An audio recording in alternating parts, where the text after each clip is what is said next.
नमस्कार दोस्तों, daily GS series में आप सभी का हार्दिक स्वागत है। This is me Anoop Gudiyal, Excel study point Dehradun. उम्मीद करता हूं दोस्तों कि आपके जो टारगेट्स हैं आने वाले पीसीएस की परीक्षाएं या लोअर पीसीएस की परीक्षाएं, उसमें आप लोग जो है मेहनत पर लग चुके होंगे। साथ में ये भी आप लोगों को बता दूं दोस्तों कि आप लोग जो है स्मार्ट स्टडी कीजिए, बहुत ज़्यादा के पीछे मत भागिए। आप जो है सिर्फ उन चीज़ों को, उन टॉपिक्स को कवर कीजिए जो कि इंपॉर्टेंट होते हैं। वो कहते हैं ना कि लहरों के विपरीत जो तैर पा रहे हो तुम, तो समझ लेना कि अभी जिंदा हो, क्योंकि लहरों के साथ तो लाशें भी तैरा करती हैं। आई मीन टू से कि आप लोग जो है ज़्यादा के पीछे ना भागें, भीड़ चाल में ना जाएं कि भाई सामने वाला इतना कर रहा है तो मुझे भी उतना ही करना है। आप जो है कुछ बेसिक्स उठाइए, जो इंपॉर्टेंट टॉपिक्स होते हैं सिलेबस को साथ में रखिए और उसके साथ जो है पढ़ाई कंटिन्यू करते रहिए। चलिए बात करते हैं आज के पहले प्रश्न की। निम्नलिखित में से कौन सा स्मारक फतेहपुर सीकरी में नहीं है? ऑप्शन है स्वर्ण महल, पंच महल, जोधाबाई का महल या अकबरी महल। तो इसका सही जवाब है दोस्तों स्वर्ण महल। यानी कि रेस्ट ऑफ थ्री जो हैं, पंच महल, जोधाबाई का महल और अकबरी महल, ये तीनों फतेहपुर सीकरी में स्थित हैं। फतेहपुर सीकरी क्या है उसके बारे में जान लेते हैं। फतेहपुर सीकरी आगरा से लगभग 36 किलोमीटर पश्चिम में स्थित जो है एक प्लेस है, एक जगह है, जिसका निर्माण वर्ष 1571 में अकबर के द्वारा करवाया गया था। ऐसा कहा जाता है कि फतेहपुर सीकरी की जो मस्जिद है वो मक्का की मस्जिद की कॉपी है या उसकी नकल है, जिसका डिज़ाइन हिंदू और पारसी जो वास्तुशिल्प है या जो आर्किटेक्चर है इसी से लिया गया है। फतेहपुर सीकरी का जो मस्जिद है उसका जो प्रवेश द्वार है, यानी कि जहाँ से प्रवेश प्रारंभ होता है, वो बुलंद दरवाजा कहलाता है। और ये वही बुलंद दरवाजा है जिसकी स्थापना अकबर के द्वारा गुजरात पर विजय प्राप्त करने के बाद की गई थी। और जब उन्होंने गुजरात में विजय प्राप्त करी थी तो वहीं पर जो मिर्जा अजीज कोका थे उनको गुजरात का गवर्नर भी नियुक्त किया था अकबर ने। फतेहपुर सीकरी मस्जिद की उत्तर दिशा में शेख सलीम चिश्ती जो है इनकी दरगाह भी है। यहाँ जो है इस सीकरी की बात करें तो यहाँ पर जो श्रेणी है भवन जो है उसकी दो श्रेणियां हैं, धार्मिक और लौकिक श्रेणी। धार्मिक भवनों में आता है जामा मस्जिद और बुलंद दरवाजा, जिसमें कि जो इस्लामिक प्रभाव है वो ज़्यादातर दिखाई देता है। और लौकिक या धर्मनिरपेक्ष भवनों की बात करें जिनमें एडमिनिस्ट्रेटिव हॉल या प्रशासनिक भवन आता है, महल या अन्य प्रकार के भवन आते हैं जिनमें भारतीय तत्वों की अधिकता देखने को मिलती है। जोधाबाई के महल में जो है हिंदू और जैन मंदिरों की विशेषताएं देखने को मिलती हैं। जोधाबाई, जिन्हें कि मरियम उज जमानी के नाम से भी जाना जाता है, उनके द्वारा सूर्य को समर्पित किया गया है कौन सा महल? दैट इज पंच महल या 5 मंजिला महल, जहां से ऐसा माना जाता है कि जो अकबर की बेगम्स हुआ करती थी वो ईद का चांद देखा करती थी। और ये जो फतेहपुर सीकरी का जो मस्जिद है ये पूरा लाल बलुआ पत्थर से निर्मित है। दूसरे प्रश्न की ओर आगे बढ़े दोस्तों, तो ऋग्वैदिक कालीन राजनैतिक इकाई को सैनिक परिषद के रूप में जाना जाता था। ठीक है, यानी कि निम्नलिखित में से ऐसी कौन सी राजनीतिक इकाई है जिसको सैनिक परिषद के नाम से जाना जाता था? ऑप्शंस हैं दोस्तों, सभा, समिति, विदत या फिर जन। तो इसका सही जवाब है दोस्तों विदत। इसकी व्याख्या देखते हैं। सभा जो था ये ऋग्वेद काल में एक ऐसी असेंबली या एक ऐसा वहां पर परिषद हुआ करती थी जो कि मुख्यतः सलाहकारी परिषद के रूप में काम करती थी या एडवाइजरी काउंसिल के रूप में कार्य करती थी, जिसमें वाद विवाद यानी कि डिबेट, चर्चा परिचर्चाएं आदि होती थी। और ये माना जाता था कि इसमें महिलाएं भी क्या होती थी, शामिल हुआ करती थी। पूरे ऋग्वेद में हमें लगभग 8 बार जो है सभा का उल्लेख मिलता है। समिति की बात करें तो ऋग्वेद में समिति जो है उसका उल्लेख लगभग 9 बार मिलता है और इसका मुख्य काम होता था राजा को इलेक्ट करना या फिर री इलेक्ट करना, निर्वाचन और पुनर्निर्वाचन। ठीक है, इनका पुनर्निर्वाचन करना जो था ये महत्वपूर्ण काम होता था समिति का। वहीं बिदत की बात करें दोस्तों तो लगभग 122 बार जो है ऋग्वेदा में इसका उल्लेख हमें मिलता है और ये सामाजिक, धार्मिक और सैन्य उद्देश्यों के लिए कार्य करती थी। मतलब जो सैनिक परिषद या सैन्य परिषद के रूप में काम करती थी वो मिलिट्री काउंसिल कोई और नहीं बल्कि बिदत था। नोट लाइन ये है इंपॉर्टेंट दोस्तों कि अथर्ववेदा में लिखा गया है कि सभा और समिति जो है वो प्रजापति की 2 पुत्रियां थी और ये 1 लाइनर क्वेश्चन उत्तराखंड के एग्जाम्स में पूछा जा चुका है। वहीं चौथी की बात करें, जन नामक जो ये शब्द दिख रहा है, जन शब्द का उल्लेख 275 बार हमें मिलता है वैदिक काल में। और कहा जाता है कि जब आर्य मध्य एशिया से, जब मध्य एशिया के सेंट्रल जो एशिया था वहां के स्टेपीज के मैदान से निकल कर आए थे as according to the Max Muller, तो वो अलग अलग जनों में विभाजित हो गए थे। मतलब कॉमनली ये मान के चले कि जन जो था एक कबीला हुआ करता था, और प्रत्येक जन जो होता था इस जन का प्रधान राजन कहलाता था, या उसको राजा कहते थे।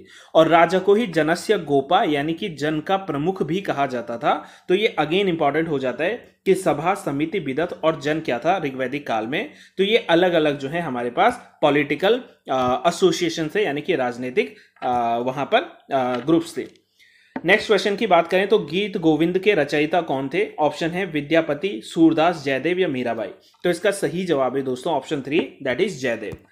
गीत गोविंद जो है, गीत गोविंद जयदेव की एक काव्य रचना है जिसमें श्री कृष्ण की गोपियों के साथ रासलीला या उनके बिछड़न या बिछड़ाव का जो है वर्णन किया गया है। और माना जाता है कि इसकी जो रचना हुई थी वो 12वीं शताब्दी में हुई थी। इसमें टोटल 12 सर्ग हैं। 12 सर्ग का मतलब है अध्याय। इसमें टोटल 12 अध्याय हैं जिनको जो है अलग अलग 24 जो है प्रबंधों में विभाजित किया गया है या खंडों में बांटा गया है। और इन खंडों को भी फिर से अलग अलग पदों और गीतों में बांटा गया और माना जाता है कि प्रत्येक पद या गीत में लगभग 8 पद्य शामिल होते हैं। अगर इनके 12 अध्याय की बात करें, ये आपको याद नहीं रखना है दोस्तों, लेकिन जानना अनिवार्य हो जाता है, जिनमें से आता है समोदर दामोदर, दूसरा आता है अकलेव केशव, तीसरा आता है मुग्ध मधुसूदन, फिर आता है स्निग्ध मधुसूदन, फिर आता है साकांक्ष पुंडरीकाक्ष, फिर आता है कुंठ वैकुंठ, फिर आता है नागर नारायण, फिर आता है बिलक्ष्य लक्ष्मीपति, फिर आता है मंदम कुंद, फिर आता है चतुर्भुज एंड देन आता है Sanand Damodar and the Supriti Pitambar. Again बता दूं दोस्तों कि ये आपको रटने की आवश्यकता नहीं है, बस इतना याद रखना कि गीत गोविंद जो है इसके 12 अध्याय हैं और इसके अलावा 24 खंड इसमें हैं। गीत गोविंद के जो रचयिता थे जयदेव, इनको कहा जाता है कि ये बंगाल के जो अंतिम सैन वंशीय शासक थे लक्ष्मण सेन, इनके दरबारी कवि के रूप में इन्होंने कार्य किया था, जिन्होंने गीत गोविंदम या गीत गोविंद रचना का निर्माण किया है। नेक्स्ट प्रश्न की बात करें दोस्तों, तो किस मुस्लिम शासक के द्वारा अपने सिक्कों पर देवी लक्ष्मी की आकृति के चित्रण का अंकन किया गया था? ऑप्शन है मोहम्मद गौरी, अलाउद्दीन खिलजी, कुतुबुद्दीन ऐबक या फिर रजिया सुल्तान। तो इसका सही जवाब है दोस्तों ऑप्शन नंबर 1, मोहम्मद गौरी। मोहम्मद गौरी जो थे वो संसबानी वंश के जो है संस्थापक कहे जाते हैं।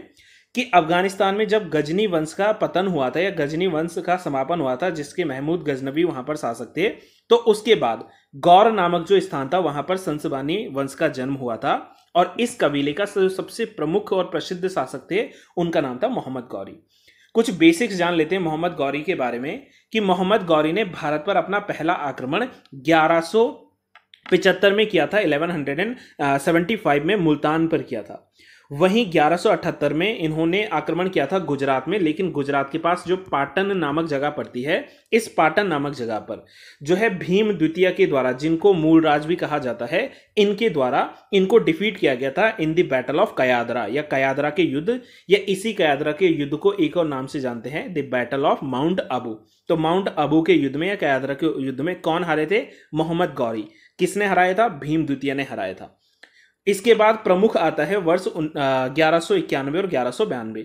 1191 में जो है पानीपत का तराइन का प्रथम युद्ध हुआ था, जिस तराइन के प्रथम युद्ध में पृथ्वीराज चौहान के द्वारा मोहम्मद गौरी को डिफीट किया गया था। वहीं 1192 में मोहम्मद गौरी की सेना ने फिर से पृथ्वीराज चौहान पर आक्रमण किया और तराइन के दूसरे युद्ध में जो है मोहम्मद गौरी के द्वारा पृथ्वीराज चौहान को पराजित किया गया और as according to the Prithviraj Raso उनकी हत्या करवा दी गई थी। अब ये भी इंपॉर्टेंट हो जाता है कि पृथ्वीराज रासो जो पुस्तक है वो किसने लिखी थी, तो उसको लिखने का श्रेय जाता है चंद्रबरदई को। चंद्रबरदई इनके द्वारा लिखी गई थी। वहीं 1194 में जो चंदावर का युद्ध था, इसमें मोहम्मद गौरी ने कन्नौज के जो शासक थे जयचंद, इनको भी डिफीट किया था और इसके बाद से वास्तविक जो इस्लामिक सत्ता थी वो भारत में स्थापित हो गई थी। दूसरी ओर मोहम्मद गौरी के जो सेनापति थे कुतुबुद्दीन बख्तियार खिलजी, इनके द्वारा नालंदा जो यूनिवर्सिटी थी, नालंदा विश्वविद्यालय उस समय जो था दोस्तों, ये बुद्धिस्ट एजुकेशन का बहुत बड़ा केंद्र माना जाता था, जिसकी स्थापना जो है कुमार गुप्ता ने करी थी और इसको जो है नष्ट कर दिया था या डिस्ट्रॉय कर दिया था किसने? कुतुबुद्दीन बख्तियार खिलजी ने। तो कुतुबुद्दीन बख्तियार खिलजी अगेन इंपॉर्टेंट हो जाते हैं। नेक्स्ट क्वेश्चन की ओर आगे बढ़े दोस्तों। सुल्तान की उपाधि धारण करने वाला पहला तुर्की शासक कौन था? ऑप्शन है अलप्तगीन, सुबुक्तगीन, महमूद गजनवी या फिर कुतुबुद्दीन ऐबक। तो इसका सही जवाब है दोस्तों महमूद गजनवी। महमूद गजनवी का नाम सब लोगों ने सुना जरूर होगा, चलिए इसके बारे में जानते हैं। महमूद गजनवी जो थे ये यामनी वंश के संस्थापक माने जाते हैं। मध्य एशिया में गजनी नामक स्थान पर यामनी वंश की स्थापना जो थी वो अलप्तगीन के द्वारा की गई थी। हालांकि अलप्तगीन की मृत्यु के बाद जो सुबुक्तगीन था, ये सुबुक्तगीन शासक बना था और इसी सुबुक्तगीन का जो बेटा था उसका नाम था महमूद गजनवी। जब सुबुक्तगीन की मृत्यु हुई थी 997 ईस्वी में एडी में, तब जो है महमूद गजनवी के हाथों में गजनी का शासन आया था। हालांकि ये भी कहा जाता है कि पहली बार जो प्रयास किया गया था भारत पर आक्रमण का वो 986 एडी में किया था किसने? सुबुक्तगीन ने। लेकिन वास्तविक रूप से देखा जाए तो सबसे पहला आक्रमण जो हुआ था वो महमूद गजनवी का हुआ था। अच्छा, एक नोट लाइन ये भी है कि सुल्तान की उपाधि वास्तविक रूप से तुर्की शासकों के ही द्वारा प्रारंभ की गई थी और महमूद गजनवी ही ऐसा पहला शासक था जिसने सुल्तान की उपाधि धारण की थी और उसे ये उपाधि प्रदान करी थी बगदाद के खलीफा के द्वारा। उस समय बगदाद को जो है बेबीलोन कहा जाता था, आज इसे बगदाद कहा जाता है। महमूद गजनवी ने भारत पर लगभग 17 बार आक्रमण किया था और इसके आक्रमण का मुख्य उद्देश्य एक ही था कि भारत की जो धन संपदा थी और स्पेशली जो भारत के मंदिर, जो उस समय मंदिर केंद्र हुआ करते थे धन संपदा के, इनको लूटना था। इसने 17 आक्रमण जरूर किए थे, लेकिन जो सबसे प्रसिद्ध आक्रमण था वो था सोमनाथ मंदिर पर किया जाने वाला 1025 ईस्वी का। गुजरात में जो सौराष्ट्र काठियावाड़ वाला जो एरिया है वहां पर सोमनाथ मंदिर पड़ता है, जहां पर भारी मात्रा में जो है यहाँ की संपत्ति लूटी गई और कहा जाता है कि जो वहां का शिवलिंग था उसको भी वो जो है उखाड़ ले गए थे अपने साथ में। भारतीय इतिहास में महमूद गजनवी को ही जो है बदसिकन भी कहा जाता है। देखो, बदसिकन का मतलब ये है कि मूर्ति भंजक, यानी कि द डिस्ट्रॉयर ऑफ द, जो हमारे पास क्या है स्टैच्यूज हैं या मूर्तिज हैं। महमूद गजनवी के साथ एक प्रसिद्ध अरबी लेखक भी भारत आया था जिसका नाम था अल बरूनी, और अल बरूनी ने लिखा था किताब उल हिंद, ठीक है, जिसे तहकीक ए हिंद भी कहते हैं या किताब उल हिंद भी कहते हैं। नेक्स्ट प्रश्न की ओर आगे बढ़े दोस्तों। तो गुप्तकालीन प्रसिद्ध नचना कुठार का मंदिर, पार्वती मंदिर कहां पर स्थित है? मध्य प्रदेश, उत्तर प्रदेश, छत्तीसगढ़ या तमिलनाडु? तो इसका सही जवाब है दोस्तों कि नचना कुठार का जो मंदिर है वो पड़ता है सिचुएटेड इन दी मध्य प्रदेश, जो मध्य प्रदेश में पन्ना जिला है, इस पन्ना जिले में ये सिचुएटेड है। इस मंदिर को देवी पार्वती के मंदिर के रूप में पहली बार जो आइडेंटिफाई किया था वो किया था कनिंघम के द्वारा, जनरल कनिंघम जो थे। इस मंदिर का जो गर्भगृह है वो कहा जाता है कि लगभग जो है 15.5 फुट बाहर है और 8 फुट जो है अंदर की तरफ है। गर्भगृह के चारों ओर जो है प्रदक्षिणा पथ, यानी कि एक मार्ग होता है, रास्ता होता है जिसे प्रदक्षिणा पथ कहते हैं। और वहीं दूसरे गुप्तकालीन फेमस मंदिरों की बात करें तो इसमें आता है तिगवा का विष्णु मंदिर, भूमरा का शिव मंदिर, देवगढ़ का दशावतार मंदिर, उदयगिरी का विष्णु मंदिर और सिरपुर का लक्ष्मण मंदिर। इसके अलावा भी और बहुत सारे हैं, लेकिन ये इंपॉर्टेंट मंदिर जो हैं वो गुप्तकालीन मंदिरों की विशेषताओं को शो करते हैं। नेक्स्ट प्रश्न की बात करें दोस्तों, तो निम्नलिखित कथनों पर विचार करें। गुप्तकालीन समाज में वर्ण संकर जातियों का उल्लेख मिलता है। वर्ण संकर जातियों का मतलब है दोस्तों मिक्स्ड कास्ट या वर्ण संकर जातियां। गुप्त काल में सती प्रथा का स्वरूप बहुत कम दिखाई देता है। और तीसरा है गुप्त समाज में वर्ण व्यवस्था का अभाव था, यानी कि वहां पर कास्ट सिस्टम नहीं होती थी। उपरोक्त कथनों में से कौन सा या कौन से कथन सत्य है या सत्य है? केवल एक, केवल एक और दो, केवल 2 और 3, ये उपयुक्त सभी आपको बताना कि कौन सा कथन जो है इसमें से सही है। तो चलिए इसको पहले देख लेते हैं कि गुप्तकालीन समाज में वर्ण संकर जातियों का उल्लेख मिलता है, बिल्कुल सही है। गुप्त काल में सती सिस्टम जो था ये बहुत कम देखने को मिलता है, ये गलत हो जाएगा क्योंकि यहाँ पर जो है सती प्रथा का उल्लेख हमें मिलता है। गुप्तकालीन समाज में वर्ण व्यवस्था का अभाव था, नहीं, गुप्तकालीन समाज में वर्ण व्यवस्था होती थी। इट मींस कि इसका जो सही जवाब हो जाएगा वो होगा केवल एक, यानी कि पहला जो है सही है और रेस्ट ऑफ अदर जो है वो गलत ऑप्शन है। इसकी व्याख्या समझ लेते हैं। गुप्तकालीन समाज जो था वो परंपरागत रूप से 4 वर्णों में विभाजित माना जाता है। समाज में जो सर्वोच्च स्थान था वो ब्राह्मणों को प्राप्त था, उसके बाद दूसरे में क्षत्रियों का स्थान आता था, तीसरा स्थान वैश्यों का आता था और चौथा और अंतिम स्थान आता था शूद्रों का, जिनका काम होता था कि ऊपर के जो तीनों वर्ण हैं अर्थात ब्राह्मण, क्षत्रिय और वैश्य, इनकी सेवा करनी है। समाज में दूसरी ओर जो है मिक्स्ड जातियां यानी कि मिश्रित जातियां या वर्ण संकर जातियों का उल्लेख मिलता है और ये मुख्यतः जो अनुलोम और प्रतिलोम विवाह होते थे उनके फलस्वरूप जो है इनका उदय होता था। देखो, अनुलोम और प्रतिलोम विवाह का मतलब ये है कि उच्च कुल के पुरुष या निम्न कुल की महिलाओं का अगर आपस में शादी हो जाए, या फिर उच्च कुल की महिला और निम्न कुल के पुरुष का आपस में अगर शादी हो जाए और उनसे प्राप्त जो संतानें होंगी उनको जो है मिश्रित जातियां या मिश्रित संतानें कहा जाता था।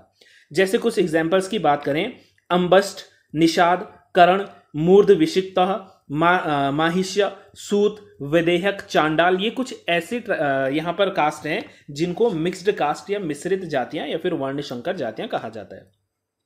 वहीं गुप्त काल में सती प्रथा प्रचलित थी, जिसके बारे में जानकारी मिलती है हमें एरन इंस्क्रिप्शन, जो कि भानुगुप्ता का था। इस एरन इंस्क्रिप्शन के अनुसार भानुगुप्त के जो मित्र थे गोपराज, इन्होंने हूणों के विरुद्ध जो है अभियान चलाया था, जिसमें इनकी मृत्यु हुई थी। और इसके पश्चात इनकी जो पत्नी थी उन्होंने अग्नि में जलकर जो है आत्मदाह कर दिया था, और इसी सिस्टम को सती सिस्टम कहते थे, जो कि भारत में पहला एविडेंस हमें मिलता है सती सिस्टम का। किस समय? गुप्त काल के समय में, यानी कि एरन इंस्क्रिप्शन में। इस गुप्त वंश के शासक को भारत का नेपोलियन कहा जाता है, the Napoleon of India. Option से चंद्रगुप्त प्रथम, समुद्रगुप्त, चंद्रगुप्त विक्रमादित्य या फिर स्कंदगुप्त। तो इसका सही जवाब है दोस्तों option number 2, that is Samudragupta. Samudragupta को पहली बार विंसेंट स्मिथ, जो कि एक प्रमुख इतिहासकार हैं, इनके द्वारा भारत का नेपोलियन कहा गया था, इनके विजय अभियानों के कारण। समुद्रगुप्त जो थे ये गुप्त वंश के सबसे शक्तिशाली शासकों में से एक थे, जिनका कार्यकाल लगभग 335 एडी से लेकर 380 एडी तक का माना जाता है, यानी का कार्यकाल माना जाता है। समुद्रगुप्त जो थे इनको कुछ प्रमुख टाइटल्स मिली थी, जैसे प्रक्रमांक, जैसे सर्वराजोछेता यानी कि सभी राजाओं में सबसे उच्च राजा, जैसे व्याघ्र क्रमांक, व्याघ्र क्रमांक भी इनको एक टाइटल दिया गया था। समुद्रगुप्त के जो सिक्के थे उन सिक्कों पर काच के नाम का वर्णन मिलता है। काच जो है एक नाम था जिस नाम का वर्णन मिलता है समुद्रगुप्त के सिक्कों पर। समुद्रगुप्त के जो तरवारी कवि थे उनका नाम था हरिसेना। हरिसेन के द्वारा ही प्रयाग प्रशस्ति की रचना भी की गई थी, और इसमें समुद्रगुप्त के जो विजय अभियान थे उनके बारे में जानकारी दी गई है। वहीं प्रयाग प्रशस्ति के अनुसार समुद्रगुप्त ने उत्तर भारत के, जिसे उस समय आर्यवर्त कहा जाता था, इसके 9 राजाओं को डिफीट किया था, और जो दक्षिणवर्त यानी कि जो दक्षिण भारत था, इसके 12 राजाओं को या राज्यों को पराजित किया था। यह अगेन बहुत इंपॉर्टेंट क्वेश्चन हो जाता है।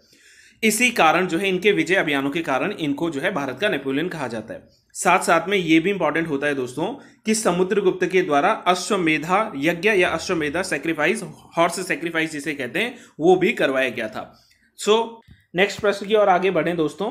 तो बुद्ध चरित, जिसे कि बौद्धों का रामायण भी कहा जाता है, ये किसकी रचना है? ऑप्शन है नागार्जुन, अश्वघोष, वसुमित्रा या पार्श्वा। तो इसका सही जवाब है दोस्तों अश्वघोष। प्रसिद्ध जो बुद्धिस्ट हमारे पास कवि हैं या बुद्धिस्ट जो उस समय के विद्वान थे, जिनका नाम है अश्वघोष, उनके द्वारा बुद्ध चरित लिखा गया था। बुद्ध चरित या बुद्ध चरितम जो है संस्कृत का एक महाकाव्य है, जिसकी रचना जो है अश्वघोष के द्वारा 2री शताब्दी में की गई थी, और ये रचना जो है वो गौतम बुद्ध के जीवन पर आधारित मानी गई है। बुद्ध चरित में कुल जो है 28 अध्याय हैं, जिनमें से 14 अध्याय जो हैं वो बुद्ध के जीवन से लेकर, यानी कि उनका बर्थ जो था, जन्म जो था, उससे लेकर और जब तक उनको इनलाइटमेंट नहीं मिल गया था, यानी कि बुद्धित्व प्राप्त नहीं हो गया था, वहां तक का वर्णन करता है। बुद्ध चरित जो है आज भी नेपाल, भूटान, तिब्बत, चीन, मंगोलिया, जापान आदि देशों में बहुत लोकप्रिय है। और अश्वघोष से लगभग जो है 500 से 600 सालों के बाद जब एक चाइनीज जो है यात्री इत्सिंग भारत आए थे, तो उन्होंने अपने पुस्तक में ये कहा था कि अश्वघोष जो थे वो उस समय के महान जो है लेखकों में से एक थे, यानी कि उनकी काफी प्रशंसा की थी। चीनी परंपरा के अनुसार जो है अश्वघोष जो थे, इन्हीं अश्वघोष को कनिष्क का समकालीन भी कहा जाता है, यानी कि उनका जो है कंटेम्पररी इनको माना जाता है। बुद्ध चरित के अतिरिक्त जो अश्वघोष थे, अश्वघोष की जो अन्य प्रसिद्ध रचनाएं हैं उनमें आता है सूत्रालंकार, महायान श्रद्धोत्पाद, वज्रसूची, सौंदरानंद एंड द सारिपुत्र प्रकरण। यानी कि ये जो सारे इनके अलग अलग लिखे गए जो नाटक हैं, जिनमें से जैसे बात करें सूत्रालंकार की, तो सूत्रालंकार जो है ये पाली भाषा में लिखी गई है। कौन सी भाषा में? पाली लैंग्वेज में। और जो बुद्ध की जातक कथाएं थी, इन जातक कथाओं का संग्रह इसको माना जाता है। वहीं महायान श्रद्धोत्पाद जो है ये भी महायान बौद्ध धर्म का एक दार्शनिक ग्रंथ माना जाता है और इसे संस्कृत जो है इसका मूल जो है संस्कृत रूप से प्राप्त तो नहीं होता, लेकिन जो चाइनीज या जो चीनी हमारे पास एडिशन है, संस्करण है, वो इसके मिल जाते हैं। वहीं वज्र सूची की बात करें तो ये भी जो है संस्कृत भाषा में उपलब्ध नहीं है, इसका भी चीनी या फिर चाइनीज जो है हमारे पास ट्रांसलेशन है। और इसमें जो है वर्ण व्यवस्था जो है इसका विरोध किया गया है, किसके द्वारा? बुद्ध चरित्र के द्वारा। वहीं सौंदरानंद की बात करें, सबसे इंपॉर्टेंट ये आ जाता है दोस्तों। सो सौंदरानंद जो है इसमें बुद्ध के जो भाई थे जिनका नाम था नंद, ठीक है, बुद्ध के भाई थे नंद, और उनकी जो पत्नी थी जिनका नाम था सुंदरी, इन दोनों के जो है कहानी को इसमें प्रदर्शित किया गया है। ये अगेन इंपॉर्टेंट हो जाता है। अब बात कर लेते हैं दोस्तों आज के अंतिम प्रश्न की कि दशवंत और बशावन किस शासक के श्रेष्ठ जो है दरबारी कवि थे, चित्रकार थे? जहांगीर, अकबर, हुमायूं या फिर शाहजहां? तो इसका सही option number B, that is Akbar. Akbar के प्रमुख जो थे दरबारी चित्रकारों की अगर बात करें तो उसमें नाम आता है दशवंत, बशावन का। इसमें सबसे पहले जान लेते हैं दोस्तों मुगल कालीन जो चित्रकला थी, इस मुगल कालीन चित्रकला की जो शुरुआत मानी जाती है, ये मानी जाती है जिस समय बाबर जब भारत आए थे, तो बाबर के समय में हालांकि इतना ज़्यादा विकसित नहीं हुआ था मुगल, लेकिन बाबर के समय जो है चित्रकला की शुरुआत हो गई थी। बाबर के समय एक प्रमुख चित्रकार हुआ करते थे जिनका नाम था बेहजाद, और इन्हें ही कहा जाता है पूर्व का राफेल, इनको पूर्व के राफेल की संज्ञा दी जाती है। वहीं जो है मुगल चित्रकला भारत में भारतीय और फारसी जो शैलियां थी, यानी कि पर्शियन जो स्टाइल ऑफ आर्ट था and Indian style of art जो था, इन दोनों का सम्मिश्रण इसको समझा जाता है। भारत में मुगल चित्रकला की वास्तविक शुरुआत जो है हुमायूं के काल से मानी जाती है। हुमायूं के काल में भी दो पर्शियन जो कलाकार थे जिनका नाम था अब्दुल समद और मीर सैयद, ये दोनों निवास करते थे। दशवंत और बशावन जो है ये अकबर के समय श्रेष्ठ चित्रकार थे, और अकबर ने दशवंत जो है इस दशवंत को साम्राज्य के सबसे अग्रणी कलाकार के रूप में घोषित किया था, है ना। और वहीं जो बशावन थे, बशावन की सबसे प्रसिद्ध जो चित्रकला थी जिसमें एक मृतकाय दुबले पतले घोड़े के साथ जो है एक मजनू का निर्जन क्षेत्र में भटकता हुआ चित्रण दिखाया गया है, वो सबसे फेमस थे उस समय। मुगल चित्रकला में जो सबसे महत्वपूर्ण चित्रकला आती है उसको कहते हैं हमजानामा, और ये जो हमजानामा है, इस हमजानामा में कहा जाता है कि इसमें लगभग 1200 चित्र जो हैं वो मौजूद थे। इसके बाद की बात करें दोस्तों तो जहांगीर के काल में भी जो है मुगल चित्रकला जो है काफी विकसित हुई थी, और इस समय अपने जो है सीट्स पर थी, चरमोत्कर्ष पर थी। इनके प्रसिद्ध जो चित्रकार थे उसमें नाम आता है उस्ताद मंसूर का, दूसरा नाम आता है गोवर्धन, फिर फारूक बेग, दौलत, मनोहर, मुराद, विशन दास एक्सेट्राज। शाहजहां के समय चित्रकला में कमी आ गई थी, और शाहजहां के जो प्रमुख चित्रकार थे उनमें मोहम्मद फकीर उल्लाह, हुनर मोहम्मद नादिर, चिंतामणि, अनूप और मीर हासिम जो हैं ये प्रमुख लोग शामिल थे। वहीं औरंगजेब के समय जो चित्रकला थी इसको प्रतिबंधित करवा दिया था, यह कहकर कि ये इस्लाम के खिलाफ है, इस्लाम के विरुद्ध है। तो ये जो है दोस्तों आज के प्रमुख 10 प्रश्न थे और उनकी जो है संपूर्ण व्याख्याएं थी। अब बारी आती है आज के अभ्यास प्रश्न की। मुगल चित्रकला की प्रमुख विशेषता थी, मुगल चित्रकला शैली के चित्रों में दरबारी शानो शौकत, बादशाहों की जो है रुचियां शामिल थी। मुगल चित्रकला फारसी और भारतीय चित्रकला श्रेणी का मिश्रण था। उपरोक्त कथनों में से कौन सा या कौन से कथन सत्य हैं? केवल एक, केवल दो, एक और दो दोनों, या दोनों ही कथन असत्य हैं? तो आप अपना जवाब जो है कमेंट बॉक्स में जरूर दीजिएगा। आज के लिए इतना ही दोस्तों, थैंक यू सो मच। जय हिंद, जय भारत।